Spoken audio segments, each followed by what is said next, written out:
Good morning, CP Pre-Calc.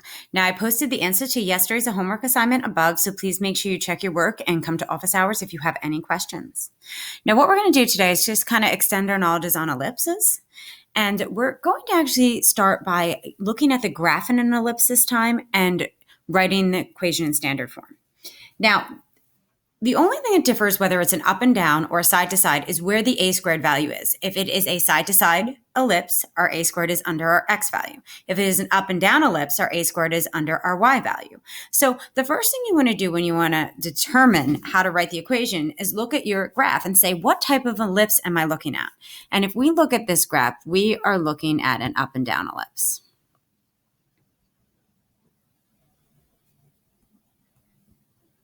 Now that means our a value will be under y.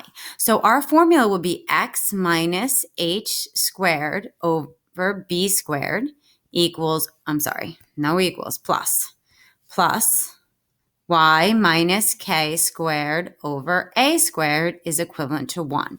Remember, a is always greater than b. Remember that a is always greater than b. And that helps us to determine if our major axis is vertical or horizontal. Now, if you look here, obviously your major axis in this case would be vertical. That's my major axis. And this here, the blue, would be my minor.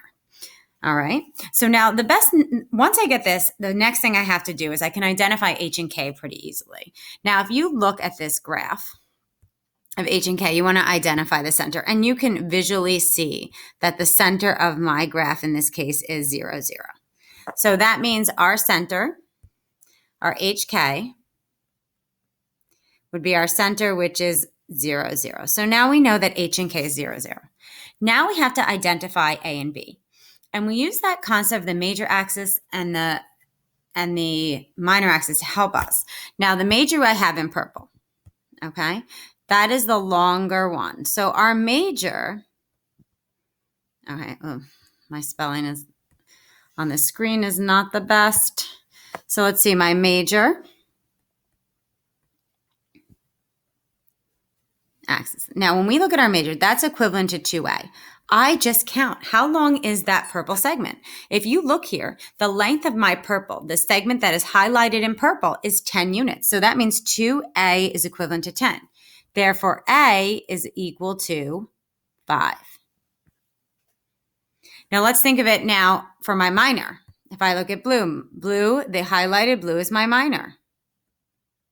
That is represented by B. So 2B would be equivalent to the length of that minor. Because remember, when we have this, each vertice would be B units away from the center. So that means the whole line segment would be 2B. So if 2B in this case would be equivalent to 4, I would know B would be equivalent to 2.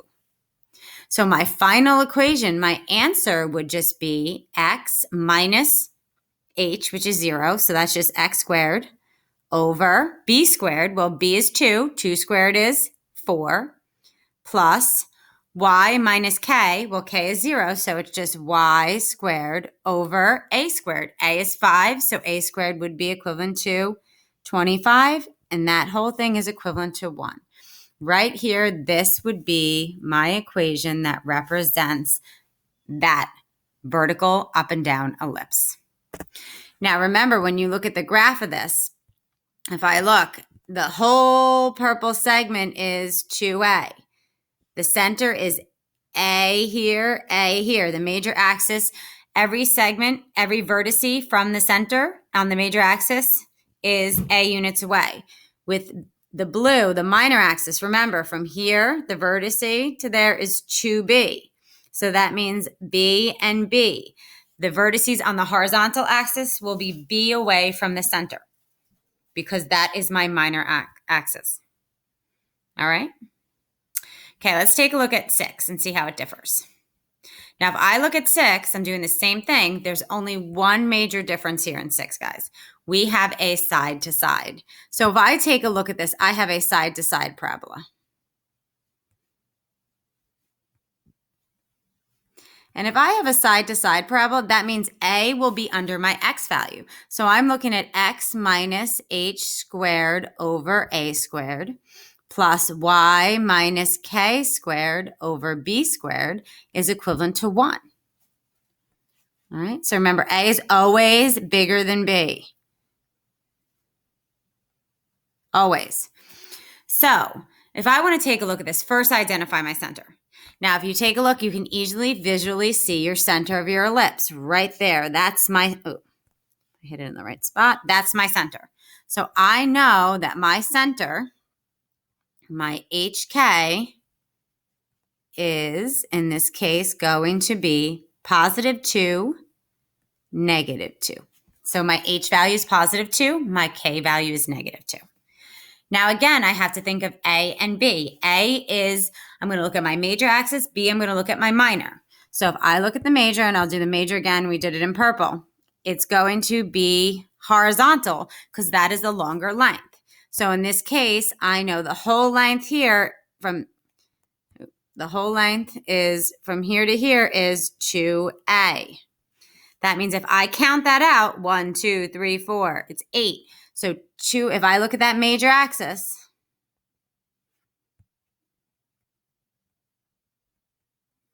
I know 2A equals 8. Therefore, I know my A value would be 4. And you can see you have 4 on each side from the center to the horizontal vertices because this is a side-to-side ellipse. Now let's go look at my minor axis. My minor axis is right there, the smaller one. The length of that whole minor axis will be 2B. So if I look at here, I know my minor axis, I have 2B equals 2. So therefore, B will be 1. And you can see the distance between the center and the vertical vertices is 1 away. So now I have all my information. I plug it into my formula. And I say x minus h. So x minus 2 squared. It has to be over a squared. A is 4. It over 4 squared, which is 16. Plus y minus k.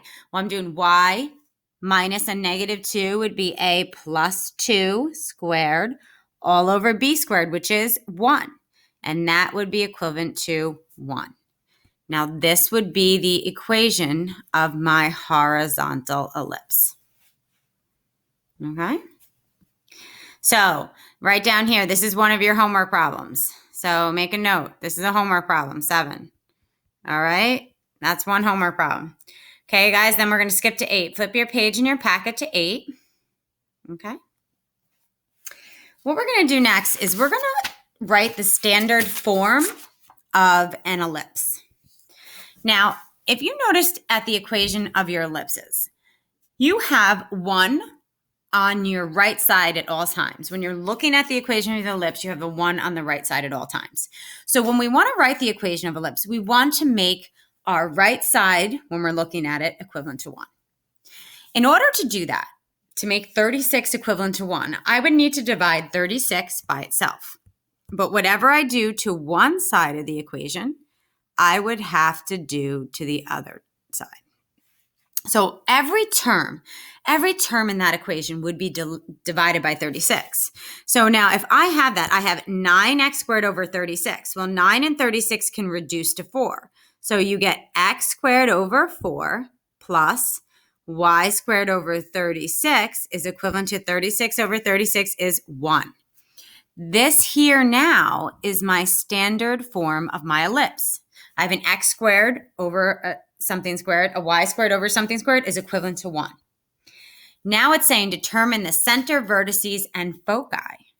Well, before we can do that, we have to identify if it's an up or down or side to side. And we look at A. A is going to be the larger denominator. So in this case, A squared is 36. 36 is under y, so this is an up and down. All right, you look at what it's under. The larger denominator determines if it's up or down. If it's under y, it's up or down. If the larger denominator is under x, it's side to side. So right now I would know A is equivalent to 6. Therefore, if A squared is 36, I would also know that B squared would be equivalent then to 4, and B would be equivalent to 2. Okay, so I have my A and I have my B. How do they help me out? Now, if it's an up and down, okay, we have A and B. We also need to find C. Well, let's identify some parts first. We know our center already. What's my center? If I look at H and K, what am I subtracting from X? What am I subtracting from Y? Nothing. So it's 0, 0. Okay, that one's simple. Now it says vertices. Vertices. How do I do this without graphing? Well, we think if it is an up and down, you add the larger number to Y. So because this is, actually let me color code to make it a little easier. So if this is an up and down, if I look at my vertices, I know this is an up or down. That means I add A to Y. So we're going to start here. When I look at that, I add A to my Y. So I add and subtract A from my Y. So I do 0. If I add A, 0, 6. And then I subtract it from K, -6. Those are my two vertices for my major axis. So if it's an up and down, you add and subtract A from your K value. Now to find your other two vertices, you add and subtract B from my X value. So it would be 2, 0, and -2, 0. And an easy way to think about it is you go over here. The 4, if I go over here, 4 is under X. So the square root of 4 is 2. I'm going to add and subtract 2 from X. 36 is under Y. And I know that 36 is A squared. So A would be 6. I'm going to add and subtract 6 from my Y value of my center. That is an easy way to remember. Now again, this up and down tells us a lot. Now let's look at our foci. If I want to find my foci, I must first find C. Now, the equation to find C is C squared equals A squared minus B squared. Well, we know A squared is 36, and we know B squared is 4. So I'm getting C squared to be, we can do that. We can say C would then be the square root of 32. Let's simplify that. What's a perfect square factor of 32? The largest perfect square factor of 32 is 16. So I can break this into the square root of 16, 4 root 2. Now, how do I determine what I add C to find my foci? You only add your foci to your Y. And the reason why is because it's an up and down parabola. That tells me what I add C to. So I can make a note that C gets added to K of my center because we're going to do plus or minus from K because it's an up and down parabola. Ellipse. Because it's an up and down ellipse. So that means I'm adding it to K because it's up and down. So that first I keep my X the same, 0. Then 0 plus 4 root 2 would be 4 root 2. Then I have 0. K minus 4 root 2 would be 0 minus 4 root 2, which would be -4 root 2. And there you have your answers. Okay. So this again, 9, circle 9, that is going to be a homework problem. Okay. Now let's go down to 10. Okay, let's take a look at 10. 10, it gets a little tricky. And we're going to go use the process of completing the square, but we have to kind of recall something from the beginning of the year when we completed the square, or even maybe algebra 2. Now, when we complete the square, we group our terms. So I'm going to group my x terms. So I'm going to do 9x squared minus 54x. And then I'm going to group my y terms. I'm going to say 4y squared minus 8y. And I leave that space to complete the square. And then I'm just going to move that 49 to the other side. So it equals -49. What we're not used to is having this 9 and this 4 in front. So we're actually going to factor that out as a GCF in each group prior to completing the square. So I'm going to rewrite this as 9x squared minus 6x and leave that gap plus 4y squared minus 2y and leave that gap. Now I can easily complete my square. I can say, I'm going to take negative 6, right? We take negative 6, divide it by 2, and square it. So I get negative 3 squared is 9. So I'm going to add 9 inside. The only thing is you're not just adding 9. You're adding 9 inside, but this 9 will eventually get multiplied by the outside 9. So when you have an outside 9 there, you actually have to add 81 to the other side. You multiply by that outside number. So this 9 gets multiplied by that 9 prior to added to the other side. So I'm adding 81 on both sides. So let's take a look at my next one.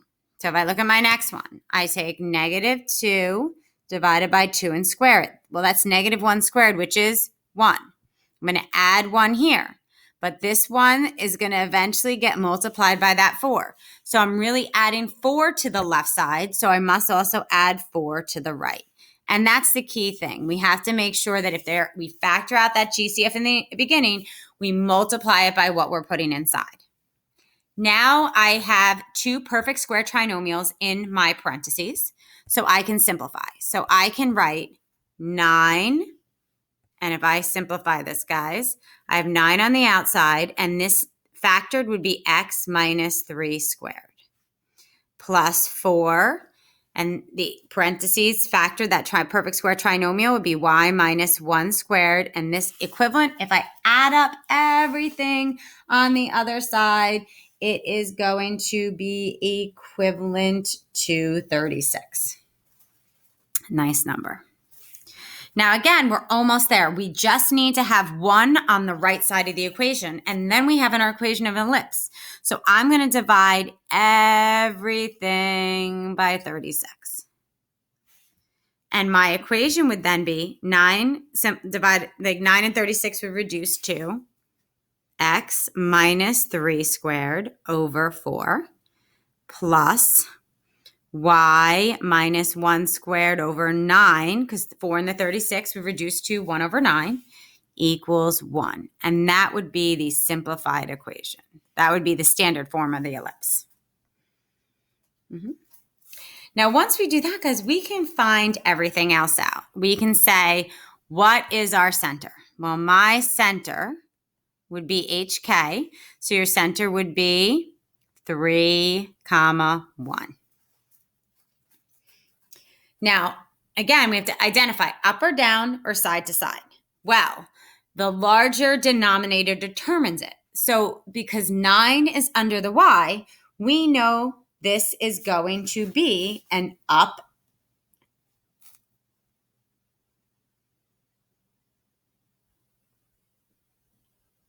we know this is going to be an up and down. Sorry, guys, lost my train of thought for a second.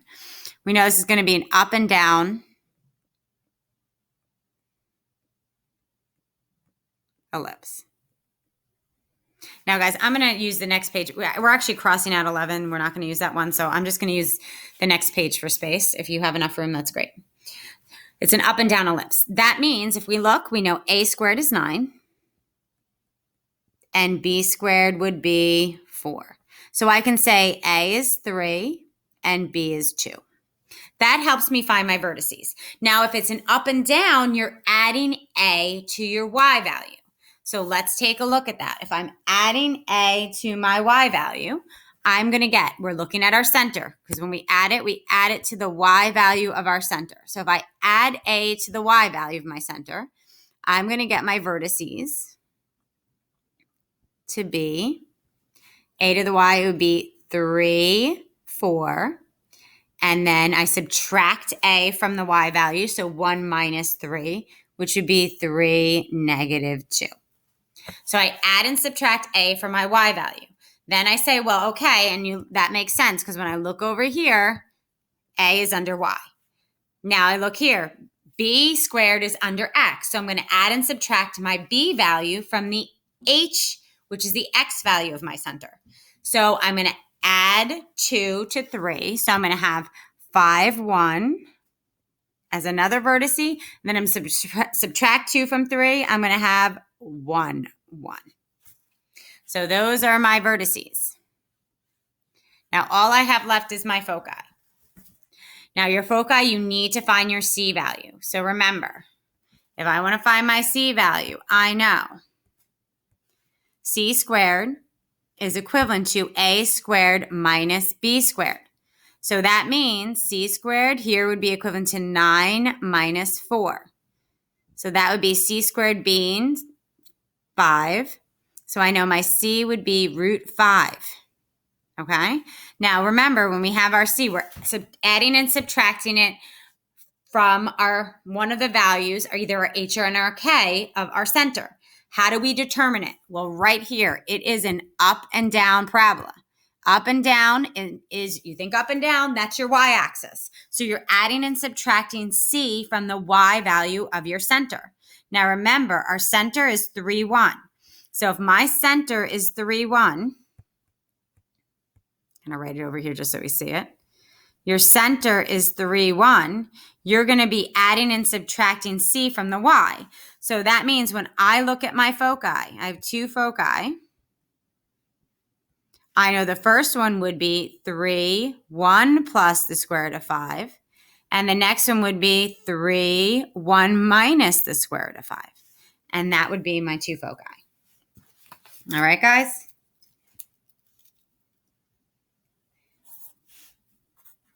So now, I hope you crossed out number 11 because there was a typo on that, so we're not going to be doing that one anyway. But your next homework, your third and final homework problem is 12. So that's your third and final homework problem, going over each example that we did. So your homework tonight will be 7, 9, and 12 from this packet. If you have any questions, please visit me during my office hours, 9:15 to 10 o'clock, and then 2 to 2:45.